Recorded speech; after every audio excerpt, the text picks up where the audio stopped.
आपकी favourite car Fortuner GRS 61 lakh रुपए का आ रहा है। जब भी कोई एक फॉर्च्यूनर बिकता है, जो मैन्युफैक्चरिंग कंपनी है टोयोटा, उसका प्रॉफिट होता है 40 से 50 हजार रुपए, एंड वही सेम गाड़ी की सेल पर गवर्नमेंट कमाता है 27 लाख रुपए, सिर्फ और सिर्फ टैक्स। मैं एक बार फिर से बोलता हूँ, जब भी टोयोटा कंपनी एक फॉर्च्यूनर को बेचता है, एक 61 लाख रुपए का गाड़ी बेचकर उनको प्रॉफिट होता है 40 से 50 हजार रुपए, एंड गवर्नमेंट कमा रहा है 27 लाख रुपए, सिर्फ और सिर्फ टैक्स। तो क्वेश्चन यहाँ पे ये आ जाता है, गाड़ी असल में बेच कौन रहा है? अब मान लो आप गाड़ी खरीदने वाले हो, तो सबसे ज्यादा खुश कौन होगा? आप, आपकी फैमिली, आपकी पड़ोसी रिश्तेदार? नहीं, वो तो नहीं होंगे। सबसे ज्यादा खुश होगा गवर्नमेंट, क्योंकि एक ही गाड़ी की सेल पर उनको 27 लाख रुपए टैक्स मिल रहा है। अब आप एक आम आदमी हो, साल के 2-3 लाख रुपए कमाते हो या फिर अच्छा कमा लेते हो, डिलीवरी वाले भैया हो या फिर सॉफ्टवेयर इंजीनियर हो, कैसे कैसे आपको बेवकूफ बनाया जाता है। जैसे कि अटल सेतु को ही ले लो, न जाने इस साल कितनी बार इस ब्रिज को न्यूज वगैरह में दिखाया गया है। ऑब्वियसली इस साल इलेक्शन था, एंड इलेक्शन में इन सब चीजों से फर्क पड़ता है, बहुत बेनिफिट होता है। इस ब्रिज की इनॉग्रेशन हुआ था 12 जनवरी को इस साल, एंड 6 महीने के अंदर अंदर ही इस ब्रिज के अप्रोच रोड में क्रैक आने लगा है। और इस ब्रिज को बनाने का कॉस्ट था 18,000 करोड़। ये 18,000 करोड़ किसके थे? हमारे आपके आम आदमी के पैसे थे, टैक्स के पैसे थे, GST के पैसे थे। जैसे इस वीडियो के टाइटल में क्या लिखा गया है, देखो, PM Modi gives India its longest cable stayed bridge Sudarshan Setu. PM Modi gives, भाइयों, इंडिया के आम जनता के टैक्स के पैसे है, कोई भी नहीं दे रहा, वो आम इंसान के पैसे है, वो आम इंसान को जा रहे हैं। कैसे आपकी खून पसीने की मेहनत की कमाई का पैसा आपके नाक के नीचे से ही ले लिया जाता है, एंड आपको पता भी नहीं चलता। टैक्स क्यों इस देश के लिए एक सबसे बड़ा प्रॉब्लम है, एंड मोस्ट इंपोर्टेंट सोल्यूशन इस पूरे भारत देश के टैक्स सिस्टम के लिए क्या सबसे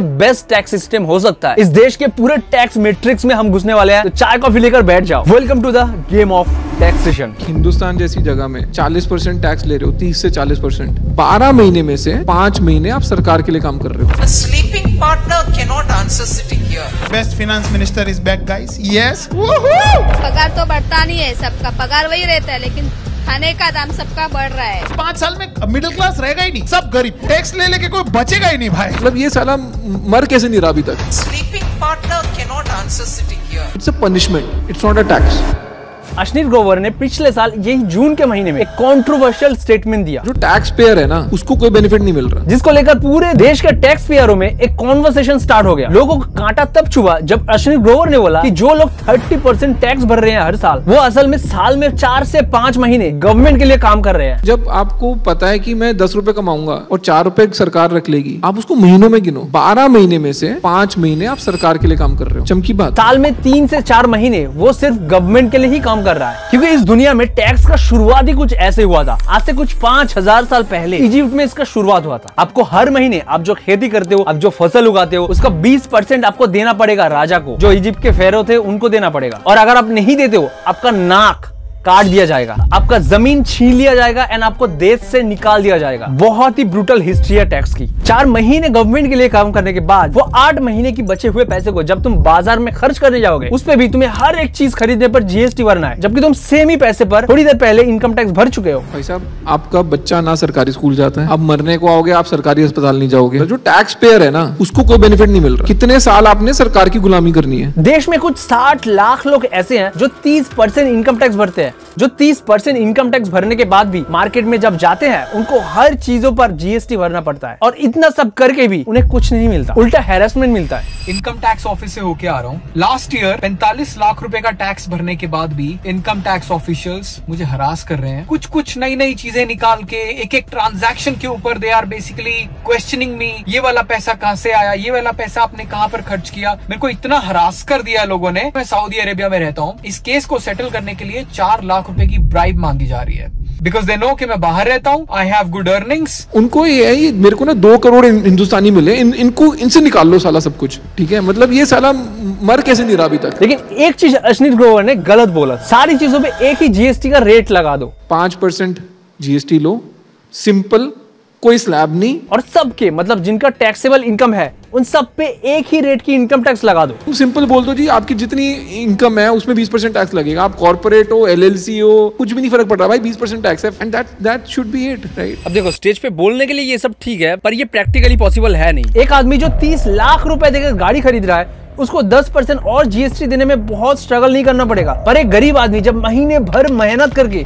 10,000 रुपए कमा कर लाता है और उसके घर के राशन खरीदने में अगर 2-4% भी एक्स्ट्रा जीएसटी लगा दिया जाए तो उसको बहुत फर्क पड़ेगा। कोयला, शुगर, इस पे लगता है 5% जीएसटी एंड लग्जरी आइटम्स जैसे बाइक, कार, इस पे लगता है 28% जीएसटी। कोयला, फैब्रिक, स्पाइसेस, शुगर, ये सब जितने जरूरी है, कार उतना जरूरी है तो नहीं ना। कार के अलावा भी आप अपनी जिंदगी आराम से गुजार सकते हो, इसका मतलब वो एक लग्जरी गुड है। अगर आप लग्जरी चीजें खरीद रहे हो तो वहां से आप 28% जीएसटी तो दे ही सकते हो, पर जो चीजें नेसेसरी है उस पे अगर 28% जीएसटी लगा दिया जाए तो समझ रहे हो क्या होगा। तो इसलिए जो चीजें जिंदा रहने के लिए जरूरी है उस पे कम जीएसटी एंड जो लग्जरी है उस पे ज्यादा जीएसटी लगाया जाता है। इसलिए जीएसटी का रेट सब चीजों के लिए कभी एक हो ही नहीं सकता। आपको अगर नहीं पता, हमारे देश में अगर आपकी सालाना आय 3 लाख रुपए से कम है तो आपको डायरेक्टली कोई इनकम टैक्स देने की जरूरत है नहीं, पर आपको हर चीजों पे, हर रोजमर्रा की चीजें खरीदने पर आपको जीएसटी भरना होगा। चाहे वो मेडिसिन हो, बिस्किट हो या फिर पानी की बोतल, हर चीजों पे जीएसटी लगता है। एक्सेप्ट कुछ चीजें जैसे दारू, पेट्रोल, इन पे जीएसटी लगाया नहीं जाता क्योंकि जीएसटी से भी ज्यादा टैक्स यहाँ से निकाला जाता है। और अगर आपकी सालाना इनकम 3 लाख रुपए से ऊपर है तो ये रहा टैक्स स्लैब। अश्नीर के हिसाब से अगर सबका टैक्स रेट सेम कर दिया जाए 20%,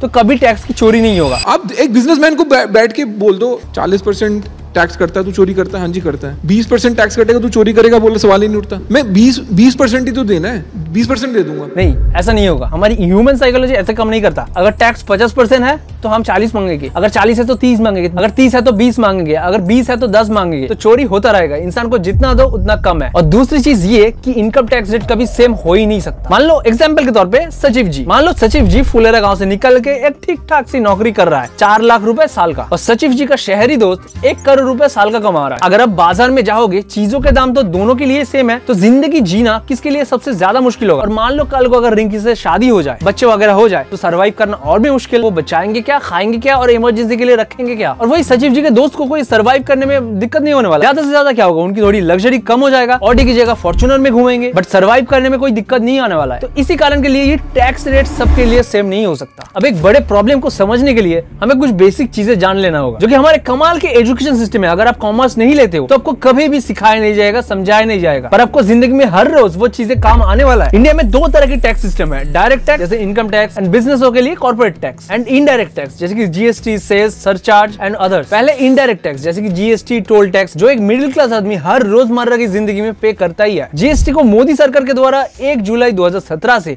पूरे देश में लागू कर दिया गया था। जीएसटी से हर महीने 1 लाख करोड़ से भी ज्यादा रुपए सरकार हर महीने कमाता है, और हर साल 20 लाख करोड़ रुपए सिर्फ जीएसटी से कमा लेते हैं, जो आप लोग भरते हो। एक सड़क पे बैठे हुए इंसान से एक करोड़पति तक, हर कोई हर एक सामान खरीदने पर उस प्राइस के साथ जीएसटी दे देता है। एंड बिलीव मी, बहुत सारे लोगों को पता भी नहीं होता है। मैं हूँ सुपरमार्केट में, तो मैं आपको दिखा दूँ कि एमआरपी टैक्सेस कैसे इंक्लूड रहते हैं। ये एक बिस्कुट का पैकेट है, ये इंक्लूडिंग ऑल टैक्सेस। यहाँ पे जो टैक्सेस है, यहाँ पे आधा लेगा स्टेट गवर्नमेंट, आधा लेगा सेंट्रल गवर्नमेंट। मान लो इसका प्राइस है 50 रुपए। हेयर ऑयल, टूथपेस्ट, इस पे 18% जीएसटी लगता है। मतलब जीएसटी को मिलाकर टोटल प्राइस बनता है 59 रुपीज। अब ये जो 9 रुपए एक्स्ट्रा है, 50 रुपए का माल 59 रुपीज में, अब अमीर आदमी हो या फिर गरीब आदमी, आपसे 59 रुपीज ही लिया जाएगा। अब 9 रुपए एक्स्ट्रा गवर्नमेंट को पे कर रहे हो, जिसका आधा जाता है सेंट्रल गवर्नमेंट को और आधा जाता है स्टेट गवर्नमेंट को। यहाँ पे कितने सारे प्रोडक्ट है देखो, एंड इन सारे प्रोडक्ट में अलग अलग रेट के जीएसटी लगाकर पूरे देश भर में से पिछले साल 20,18,000 करोड़ रुपए ग्रॉस जीएसटी कलेक्शन हुआ। तो 20,18,000 करोड़ अपने आप में ही एक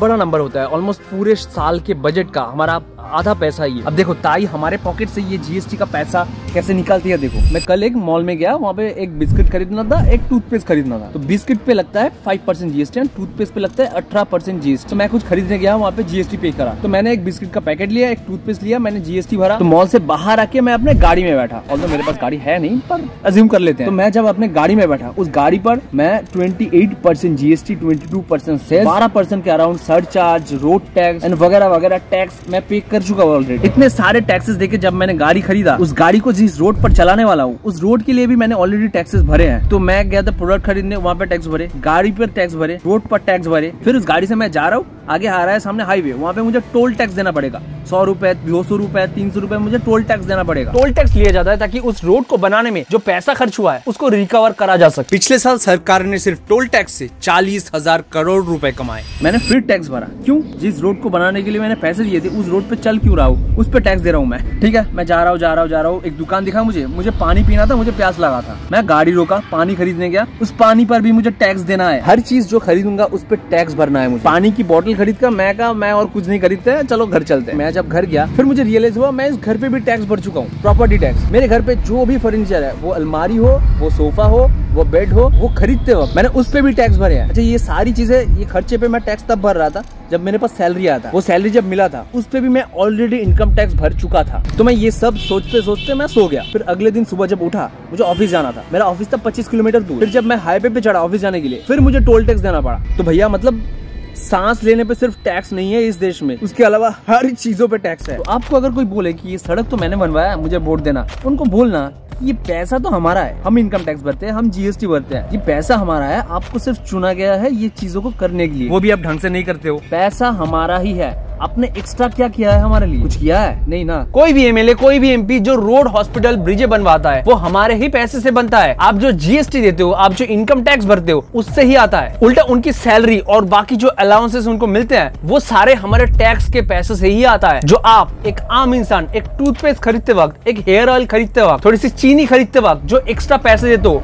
ये वही पैसा है। अब समय आ गया है जागरूक होने का, खुद के अधिकार को थोड़ा सा जानने का। ये 2024 है, अगर यहाँ पर भी आप बेवकूफ बने रहे तो कोई भी आकर आपको बेवकूफ बनाता रहेगा। अब डायरेक्ट टैक्स। अब इंडिया की 140 करोड़ की पॉपुलेशन में और 97 करोड़ रजिस्टर्ड वोटर्स में कुछ 2 करोड़ लोग ही ऐसे हैं जो इनकम टैक्स देने लायक इनकम कमा लेते हैं, मतलब सालाना 3 लाख रुपए से ऊपर। ये पूरे देश की पॉपुलेशन की सिर्फ 1 से 2% ही हुआ। पिछले साल इन 2 करोड़ टैक्स पेयर ने 19,58,000 करोड़ रुपए गवर्नमेंट को सिर्फ इनकम टैक्स के तौर पर दिया है। एंड बिजनेसेस ने अपने कॉर्पोरेट टैक्स दिया है 9,11,000 करोड़ रुपए। सरकार इस सारी कमाई को लेकर एक बजट बनाता है, एक लिस्ट बनाता है कि किस डिपार्टमेंट को कितना पैसा जाएगा। जैसे आपको सैलरी मिलते ही आपका प्लान बन जाता है ना कि राशन में इतना जाएगा, गैस में इतना जाएगा, इलेक्ट्रिक बिल में इतना जाएगा, तो आप प्लान कर लेते हो ना किस पे कितना खर्चा होगा। तो वही सेम चीज है बजट। कितना सही है ना सब कुछ?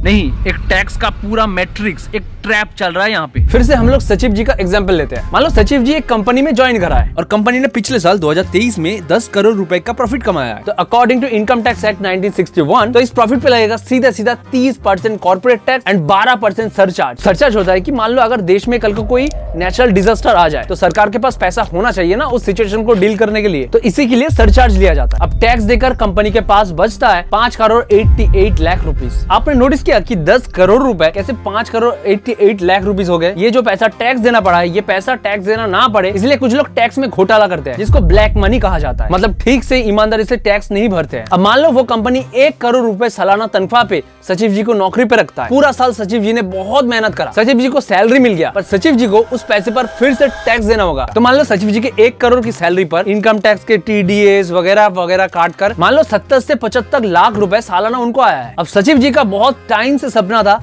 कि फॉर्च्यूनर GRS खरीदेगा वो, जिसका एक शोरूम प्राइस है 51 लाख रुपए। पता है ये एक शोरूम प्राइस पे क्या इंक्लूड है? ये 4 चीजें। बेस प्राइस, मतलब जो मैन्युफैक्चर होके जिस प्राइस पे डीलर को बेचा गया है, फिर जो डीलर के पास गया है वो उस पे 1 लाख रुपए का खुद का प्रॉफिट लगाएगा और उस पे लगता है 28% GST एंड 22% सेल्स टैक्स, जो कि देश में हेल्थ केयर एंड एजुकेशन के लिए लिया जाता है। 1 मिनट, इसके लिए तो हम पैसा दे रहे थे ना, सारे मिलके हमको पागल बना रहे। अब जो एक शोरूम प्राइस आता है उसमें सबसे ज्यादा प्रॉफिट कौन रखता है पता है? हमारी सरकार जी। जो गाड़ी 61 लाख रुपए का बिकने वाला है आगे जाके, वो गाड़ी असल में कितने का बनता है पता है? 34 लाख रुपीस। उस 34 लाख के प्राइस पर 28% GST लगेगा, जो कि होता है 9,92,000 रुपए। फिर उस पर 22% सेल्स टैक्स लगेगा, जो कि होता है 7,48,000 रुपीस। मैन्युफैक्चरिंग कंपनी से जो डीलर खरीद के बेच रहा है शोरूम पे, वो उस पे 1 लाख रुपए का खुद का प्रॉफिट लगाएगा। अब इन चारों को टोटल मिलाकर जो 34 लाख का गाड़ी था वो अभी हो गया 51 लाख रुपए की। फिर उस 51 लाख रुपीस के एक शोरूम प्राइस पर लगता है road tax, insurance, green cess, फिर और अदर चार्जेस मिला के आपका जो 34 लाख का गाड़ी था वो अभी बन गया है 61 लाख रुपए।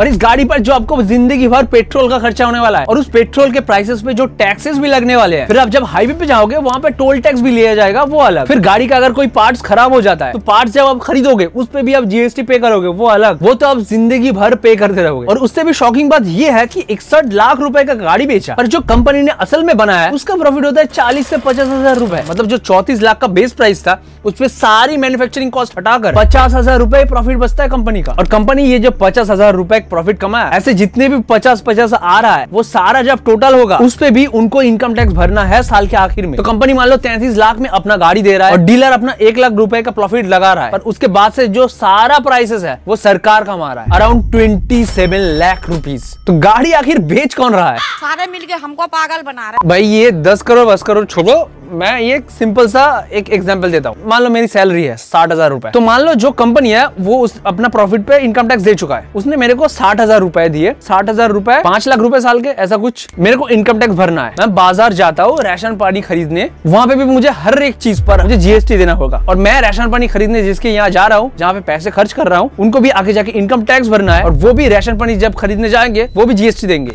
तो भाई यार मतलब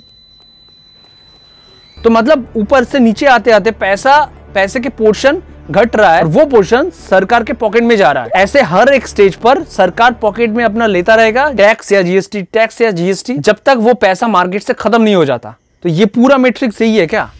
ऐसे पूरे देश में कितनी सारी गाड़ियां और कितने अलग अलग प्रोडक्ट बिक रहे हैं सोचो। तो ये सारे टैक्स के पैसे को मिलाकर एक बजट पेश किया जाता है, और पिछले साल सेकंड जिस सेक्टर को सबसे ज्यादा पैसा मिला था वो है ministry of road and transport and highway. पूरे 2,70,435 करोड़ रुपए इस सेक्टर को दिया गया था। भारत में हाईवे एंड एक्सप्रेसवे ठीक से बनते हैं, पर भारत के ये टोटल रोड के सिर्फ 5% ही है। 95% रोड जो कि लोकल रोड है, जिसका हाल तो हमें पता ही है, चांद के गड्ढे जैसा लगता है हमारा सड़क। रोड सिर्फ इलेक्शन के टाइम पे वोट मांगने के लिए रिपेयर करा जाता है, और रिपेयर करने के 1 से 2 महीने के अंदर ही पहले के हालत में लौट आता है। अब ये सब देख देख के ना हम हैबिचुएटेड हो चुके हैं। अगर आप कुछ गलत कर रहे हो तो इतनी बार करो कि लोग तंग आ जाए, लोग उससे ही यूज्ड टू हो जाए। पर ये रोड्स ठीक क्यों नहीं होते? हर साल कितने सारे एक्सीडेंट्स होते हैं, कितने सारे लोगों की जान चला जाता है इस गड्ढों की वजह से। ये रोड आखिर ठीक क्यों नहीं होते? हमसे टैक्स तो बराबर लिया जा रहा है। पिछले साल 4 जून 2023 भागलपुर बिहार एक 1700 करोड़ का ब्रिज गिर जाता है।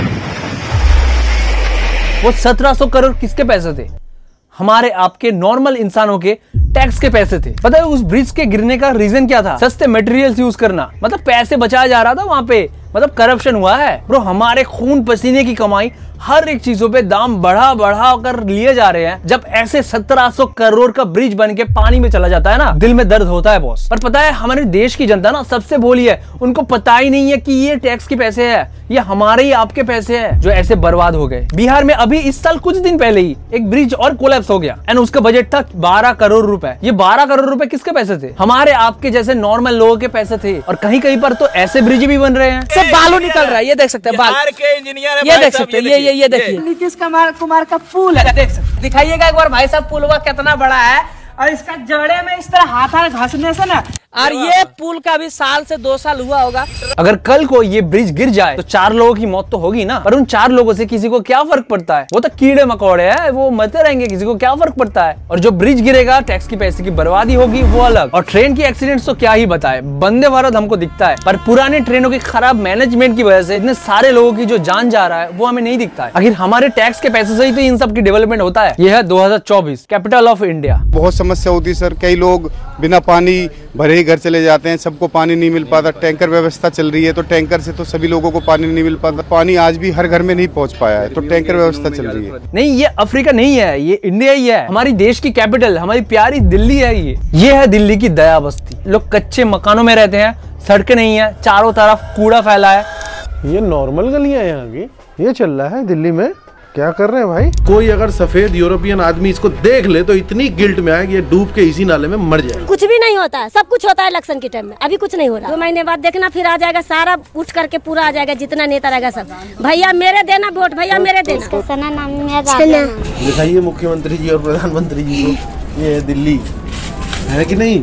है कि नहीं? सिंगापुर पेरिस बन चुका है। लोगों के पास नौकरी नहीं है, रोजगार नहीं है, लोग यहाँ पे छोटा मोटा काम करके गुजारा चलाता है। बताओ, ये सारी चीजें देखने के बाद, ये सारा कचरा देखने के बाद तुम बिलीव करोगे इस शहर में G20 हुआ था?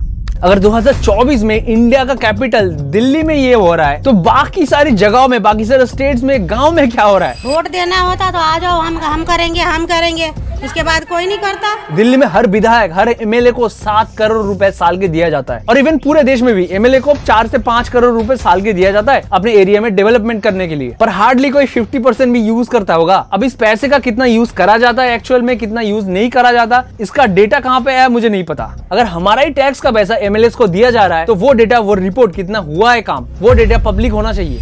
इस देश में पैसे की कमी नहीं है, ईमानदारी से देश के लिए काम करने वाले नेताओं की कमी है। अब ये तो थे आम लोग, जो लोग इनकम टैक्स भर रहे हैं 30-30%, वो भी कोई आराम से नहीं है। अब अश्नीत ग्रोवर यहाँ पे सही था कि उनको 30% टैक्स देने के बावजूद भी उनको सरकार की तरफ से कोई बेनिफिट नहीं मिल रहा। जो टैक्स पेयर है ना, वो चैरिटी कर रहा है देश में, उसको कोई बेनिफिट नहीं मिल रहा। आपका बच्चा ना सरकारी स्कूल जाता है, आप मरने को आओगे आप सरकारी अस्पताल नहीं जाओगे, आपके सरकार से कोई फैसिलिटी नहीं मिल रही है। तो मतलब वो चैरिटी कर रहा है, 4 महीने वो बाकी लोगों के लिए कम कर रहा है। यार तो बेस बढ़ा ना। अब टैक्स बेस बढ़ाने के लिए लोगों को रोजगार देना होगा, और ये कहां से होगा अगर नीट जैसे इतने इंपॉर्टेंट एग्जाम की पेपर लीक हो जा रहा है। स्टूडेंट अपना पूरा साल डिप्रेशन एंजाइटी में घर में बंद होकर पढ़ के, कहीं जाना नहीं घूमना नहीं, सिर्फ पढ़ना, फैमिली की पूरी मेहनत का सेविंग का पैसा उस पढ़ाई में लगाकर स्टूडेंट्स अपना सब कुछ लगाकर उस एक एग्जाम की तैयारी करने में लग जाता है, और एंड में जाके क्या पता चलता है कि गवर्नमेंट से एक एग्जाम का पेपर नहीं संभाला गया, एग्जाम पेपर लीक हो गया। और ये नीट तो सिर्फ एक एग्जाम है, ऐसे ना जाने साल भर साल कितने सारे एग्जाम्स के पेपर लीक होते ही रहते हैं। अगर सच्ची में नौकरी देनी है ना तो ये सारी चीजें रोकना होगा। एक स्टूडेंट और उसके फैमिली ना जाने क्या क्या दाव पर लगाकर एक बच्चे को तैयार करता है ताकि वो एग्जाम दे, अच्छा पैसा कमाए और घर की हालात संभाले। जब उनको सुनने को मिलता है ना आखिर में कि पेपर लीक हो गया है, तो कितने सारे स्टूडेंट्स गलत कदम उठा लेते हैं। तो जो लोग ये 30% टैक्स भर रहे हैं ना, तो अगर ये 30% का टैक्स कम करना है तो हमको टैक्स बेस बढ़ाना ही होगा। लोगों को एक्चुअल में स्किल सिखाना होगा स्कूल में, ताकि वो आगे जाकर अपने लाइफ में प्रिपेयर रहे जॉब मार्केट के लिए। ये जो साल भर में 2 करोड़ लोग सिर्फ टैक्स भरते हैं ना, उस टैक्स बेस को, उस पब्लिक को बढ़ाना होगा। एंड या जो लोग 30% डायरेक्ट टैक्स दे रहे हो, आई नो आपको बहुत तकलीफ होता है। पता है दुनिया में ना बहुत सारे ऐसे भी कंट्रीज है जहां पे 50 से लेकर 80% तक इनकम टैक्स चला जाता है। I am not even kidding, 50 से लेकर 80% तक इनकम टैक्स, डायरेक्ट टैक्स आपको पे करना पड़ता है उन कंट्रीज में। Denmark, France, Sweden, Belgium, Finland, Netherland, Germany, Japan, इन सारी कंट्रीज में 50 से लेकर 80% तक टैक्स है। हमारे यहाँ पे पूरे देश के पॉपुलेशन के 1 से 2% ही टैक्स भरते हैं। इन कंट्रीज में 45 से लेकर 60% लोग इतने ज्यादा इनकम टैक्स होने के बावजूद भी अपना टैक्स भरते हैं। I love to pay my taxes. Yeah, I like paying taxes. Det är jättebra att betala skatt. और यहाँ के ज्यादातर लोग खुशी खुशी टैक्स दे देते हैं क्योंकि इनको सरकार की तरफ से उसके बेनिफिट्स मिलते हैं। आपको कुछ भी हो जाए, आपको कोई पैसे देने की जरूरत नहीं है। गवर्नमेंट एक अच्छी और फ्री आपको हेल्थ केयर प्रोवाइड करेगा। We don't have to worry about getting sick. We don't have to worry about insurances. That we have this safety net behind us if anything happens to us. एक अच्छी और free education university तक की भी। I have several university degrees, 5 years of education, and that was for free. और Finland तो आपको पता ही है, अगर आपने मेरा पिछला वीडियो देखा है तो आपको पता ही है कि फिनलैंड दुनिया की सबसे बेस्ट एजुकेशन सिस्टम है। इन कंट्रीज में सिर्फ सरकारी जॉब वालों को नहीं बल्कि सबको पेंशन मिलता है, जो कि क्या है, उनके टैक्स के ही पैसे है जो उन्होंने कमाते वक्त भरे थे। मान लो कल को जॉब करते हुए आपका जॉब चला जाता है, तो इन कंट्रीज में उस मुश्किल टाइम में आपको सर्वाइव करने के लिए सरकार पैसे भी देंगे, और फिर आपके पीछे एक आदमी को अलॉट करा जाएगा जो आपकी स्किल्स को डेवलप करने में मदद करेगा, फिर से नया जॉब खोजने में मदद करेगा। अब बताओ अगर ये सब किसी कंट्रीज में मिल रहे हो तो लोगों को एतराज होगा 60% 70% टैक्स देने में? क्या आई नो कि हमारा बड़ा कंट्री है, इनके छोटे कंट्री है, वो सारी चीजें ठीक है, पर ये भी तो सोचो ना कि हमारा ये जो बड़ा पॉपुलेशन है ये हमारे लिए बेनिफिट भी हो सकता है। हमारा बड़ा पॉपुलेशन है और यूथ पॉपुलेशन है, तो टैक्स भी ज्यादा आ सकता है इन कंट्रीज से। और हमारे यहाँ जो लोग 30% टैक्स दे रहे हैं उनको घंटा कुछ नहीं मिलता। आप हर साल 30% टैक्स भरो और कल को अगर आपकी जॉब चली जाए, आपको कोई खतरनाक बीमारी आ जाए, तो आपको कोई पूछने भी नहीं आएगा। अब जो कैपिटलिस्ट लोग होते हैं, आपको लगता है ये 30 से 40% टैक्स भरते होंगे? अजी घंटा, ये लोग घंटा टैक्स भरते हैं, मतलब 0 या फिर कुछ थोड़े अमाउंट पर, और ये सब ये लीगली करते हैं। बताता हूँ कैसे। अब बिजनेस के लिए क्या होता है कि उनको पहले टैक्स देना नहीं पड़ता, उनको सारे एक्सपेंसेस निकालने के बाद जो पैसा आपका प्रॉफिट बच जाता है उस पे कॉर्पोरेट टैक्स देना पड़ता है 30%। मान लो मेरा एक पानी का बिजनेस है और मैंने एक साल में 10 करोड़ रुपए कमाया है। अब 10 करोड़ रुपए मेरा प्रॉफिट नहीं है, वो रेवेन्यू है। 10 करोड़ में से मेरा 9 करोड़ रुपए सिर्फ मैन्युफैक्चरिंग कॉस्ट, एम्प्लॉयज की सैलरी, बिल, ये वो सारी चीजें 9 करोड़ रुपए चला जाता है, और जो 1 करोड़ रुपए बचता है वो मेरा प्रॉफिट है। तो उस 1 करोड़ के ऊपर मुझे 30% टैक्स देना होगा, ना कि 10 करोड़ के ऊपर। तो बिजनेसमैन क्या करते हैं, जितने भी खर्चे करने होते हैं, कहीं घूमने जाने हो, प्राइवेट जेट में जा रहे हो, कोई गाड़ी वाड़ी खरीदनी हो, कंपनी के नाम पे खरीद रहे हैं, क्योंकि वो सारे एक्सपेंस दिखा सकते हैं बिजनेस की, तो ये बिजनेसमैन के एक प्रॉफिट हो गया। अब इतना छूट बिजनेस को सरकार इसलिए देता है क्योंकि एक बिजनेस देश में एम्प्लॉयमेंट पैदा करता है। अब ना एक दिमाग उड़ा देने वाला इंटरेस्टिंग सी चीज बताता हूँ। मान लो एक कंपनी के सारे जो खर्चे हैं वो निकालने के बाद 100 करोड़ का प्रॉफिट बचता है। अब जब अमाउंट इतना बड़ा होता है 100 करोड़ रुपए, उस पे सेस भी लगता है, सरचार्ज भी लगता है, तो मतलब 100 करोड़ में से 40 से 45 करोड़ रुपए गए सरकार के पास। अब एक बिजनेसमैन इतना इंटेलिजेंट है, वो 100 करोड़ रुपए प्रॉफिट कमाता है, 40 से 50 करोड़ रुपए जाने देगा? नहीं, वो लीगली तरीके से बचाएगा। वो बिजनेसमैन अब करेगा चैरिटी। चैरिटी में दिए हुए पैसे को अब कंपनी के प्रॉफिट में ना रखकर एक्सपेंस में रख सकते हो। इससे टैक्सेबल जो अमाउंट है वो रिड्यूस हो जाता है थोड़ा सा। तो अगर इस 100 करोड़ के प्रॉफिट को अगर हम आधा कर दे, 50 कर दे, तो अभी टैक्स काटेगा 21 करोड़ रुपए। मतलब जहां मुझे 40 से 45 करोड़ रुपए देने पड़ रहे थे, अभी मुझे देने पड़ रहे सिर्फ 21 करोड़, मतलब आधा। Under section 80G of income tax act 1961 अगर किसी रजिस्टर्ड चैरिटी में अगर आप डोनेट करोगे तो आपको 50 से 100% तक का रिफंड भी मिल जाएगा। मतलब यहाँ पे मेन पर्पस है टैक्सेबल जो अमाउंट था आपका वो रिड्यूस करना। आपने देखा होगा ना कि बड़ी बड़ी कंपनीज बहुत सारा पैसा चैरिटी में डोनेट कर रहे हैं। उस डोनेट करने के पीछे टैक्स बेनिफिट्स होते हैं। कई कंपनीज ना क्या करते हैं, अपना खुद का ही चैरिटी बना देते हैं, ताकि खुद का पैसा अगर किसी चैरिटी में डोनेट करना है तो क्यों ना अपनी ही चैरिटी में करा जाए, ताकि जो पैसा मैं डोनेट कर रहा हूँ वो मेरे ही कंट्रोल में रहे। मतलब गवर्नमेंट से रिफंड का रिफंड भी हो गया और टैक्सेबल अमाउंट डिक्रीज भी हो गया। एंड जो पैसा मैंने चैरिटी पे डोनेट करा है वो चैरिटी क्योंकि मेरा ही है तो उस पैसे पे कंट्रोल भी मेरा ही होगा। स्कैम समझ रहे हो? 2015 मार्क जकरबर्ग ने कुछ ऐसा ही किया। मार्क जकरबर्ग ने मेटा का अपने खुद के पास जो हिस्सा था उसका 99% शेयर्स एक चैरिटी में दान कर दिया। लोग देख के बहुत खुश कि कितना अच्छा इंसान है यार, कितना अच्छा काम कर रहा है। पर बाद में पता चलता है जहाँ पे वो शेयर्स डोनेट करा था वो उनका खुद का ही चैरिटी था। मतलब बेसिकली एक पॉकेट से लेकर दूसरे पॉकेट में रखा है उन्होंने, और यहाँ पे फोकट में पीआर गेम हो गया। अब यही सेम चीज 2014 में गोप्रो के मालिक ने भी किया था। उन्होंने $50 मिलियन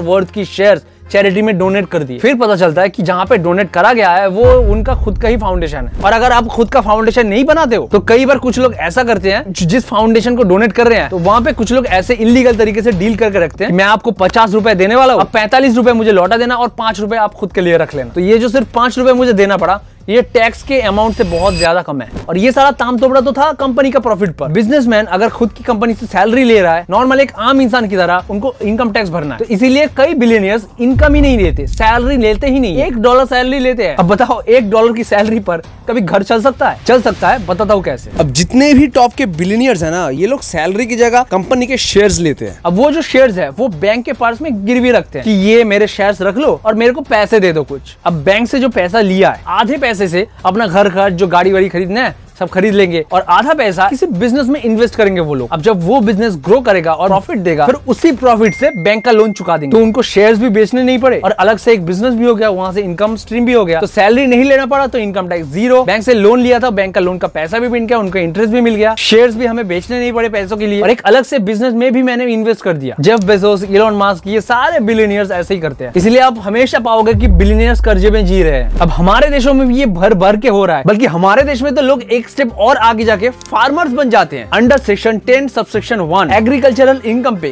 कोई भी टैक्स आपको देना नहीं पड़ेगा। मतलब आप अगर फार्मर है और करोड़ों रुपए कमा रहे हैं तब भी आपको 1 रुपए भी टैक्स नहीं देना पड़ेगा। ये लॉ हमारी टैक्स सिस्टम में एक बहुत बड़ा लूपहोल है। कुछ किसान 10 करोड़ की रोल्स रॉयस में घूमता है, उसका क्या, उनको तो कोई टैक्स नहीं देना पड़ रहा। पर अब इस लॉ का करोड़पति लोग भी फायदा उठा रहे हैं। अमिताभ बच्चन, उनकी वाइफ जया बच्चन, उनका बेटा अभिषेक बच्चन, शाहरुख खान की बेटी सुहाना खान, अब वो भी फार्मर है। देख रहा है विनोद कैसे फार्मर्स बनके टैक्स के पैसे को गोल गोल गोल गोल घुमाया जाता है। अरे फुटकून 2 कप चाय और बोल दो।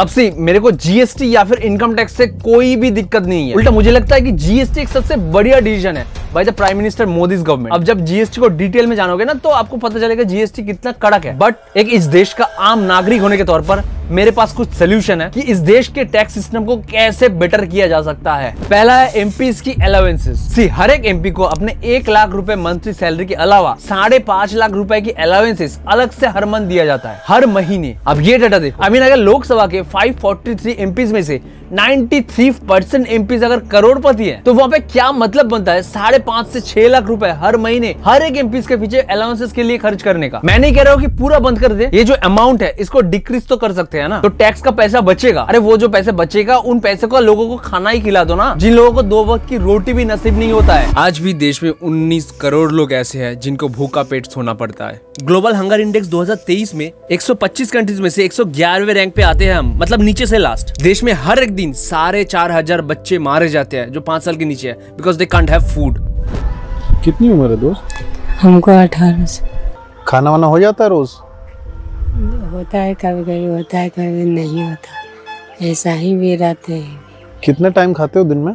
दिन में हो गए, कभी कभी मिला तो मिला, नहीं तो ऐसा हो भी रह जाता। मतलब दिन में खाना नहीं भी मिला ऐसा भी हो जाता है? तो सोल्यूशन नंबर 1 एमपीज की अलाउंसेस के पैसा थोड़ा सा कम करना चाहिए ताकि सरकार का थोड़ा खर्चा बचे। Point number 2, taxes from fines and rules. पता है दुबई में अगर आपका खुद का गाड़ी गंदा है और आपने उस गंदे गाड़ी को दुबई के सड़कों पर उतार दिया तो आप पे लगेगा फाइन, वो भी 500 दिरहम का, जो कि इंडियन रुपीज में होता है कुछ 11,000 रुपए। गलत पार्किंग के लिए फाइन, इधर उधर थूकने के लिए भी फाइन, इधर उधर कहीं पर भी थूक नहीं सकते आप, इधर उधर कचरा नहीं फेंक सकते आप, हर वो चीज जो गलत है उस पे फाइन लगाया गया। अगर दुबई जैसे कंट्रीज सिर्फ 35 लाख के पॉपुलेशन पर हर साल toll tax and rules and regulation से 5,000 करोड़ रुपए कमा रहे हैं, तो सोचो हमारे जैसे बड़े कंट्रीज अगर अपने रूल्स एंड रेगुलेशंस को स्ट्रिक्ट कर दिया, सोचो कितना पैसा जनरेट कर सकते हैं हमारे जैसे कंट्रीज। इसमें दो बेनिफिट है, एक तो पैसे का पैसा आएगा और क्योंकि उनको फाइन देना पड़ रहा है, जो एक इंसान की सिविक सेंस होता है वो भी डेवलप होगा। हम इंडियंस को जो ट्रैफिक रूल्स तोड़ने का, जो ओवर स्पीडिंग करने का, यहाँ वहाँ कहीं पर भी कचरा फेंक दिए, माउंटेन्स में जा रहे हैं घूमने वहाँ पर भी कचरा फैला रहे हैं। दो बेहतरीन चीज दिखाता हूँ जो इंसानों ने बनाई है। एक ये बहुत ही खूबसूरत, लाजवाब, और उसी के ऊपर ये सब जो गंदी आदत है ये थोड़ा सुधर जाएगा। जापान में देखा है लोगों की सिविक सेंस, लोगों की आदतें कितना सुधरा हुआ है। यहाँ पे देखिए एक तरफ वाला हिस्सा जो खाली मिलेगा आपको, मतलब अगर आपको जल्दी नहीं है तो आप उस कोने पे नहीं जा सकते, आपको यहाँ पे इस तरफ खड़ा होना पड़ेगा।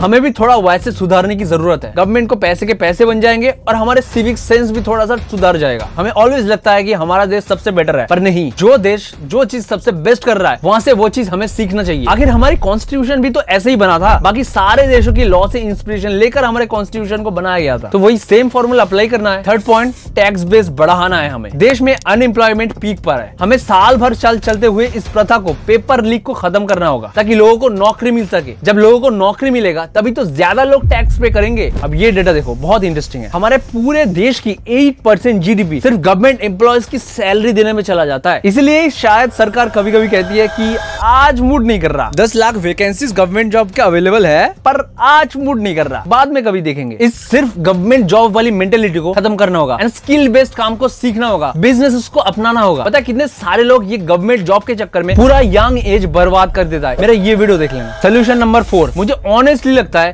कि गवर्नमेंट को बिजनेस करना चाहिए। जिन चीजों में लोगों को किसी और से खरीदने में ट्रस्ट इशू है, अच्छा क्वालिटी का होगा कि नहीं, वो हर चीज में गवर्नमेंट को बिजनेस करना चाहिए। उस बिजनेसेस में लोग काम करेंगे तो लोगों को एम्प्लॉयमेंट भी मिलेगा एंड गवर्नमेंट की कमाई भी हो रहा है। एंड अगर यहाँ से कमाई हो रहा है तो हम टैक्स लोगों से थोड़ा कम ले सकते हैं, तो बिजनेसेस से जो पैसा आएगा लोगों के लिए, देश के लिए, हम उस पैसे को लगा सकते हैं। इससे हम एक इंपॉर्टेंट चीज कर सकते हैं, जो टैक्स पेयर है उनके लिए अलाउंसेस, उनको कुछ बेनिफिट्स देना एंड हर एक देश के सिटीजन को, जी हाँ, हर एक देश के सिटीजन को हम पेंशन दे सकते हैं। किसी पॉलिटिकल पार्टी का कोई फ्रीबीज नहीं, कोई स्कीम नहीं, ये एक कॉन्स्टिट्यूशनल अधिकार होगा कि आपको 60 के बाद पेंशन मिलेगा। So thank you for watching this video. अगर आपको कुछ नया सीखने को मिला हो या मैंने जो सारी चीजें बताए, आपका क्या ओपिनियन है, आपका ओपिनियन मेरे लिए बहुत वैल्यूएबल है। आप मुझे कमेंट में लिख के बताइए एंड एक लाइक जरूर कर देना अगर वीडियो अच्छा लगा है तो। जय हिंद, बाय बाय।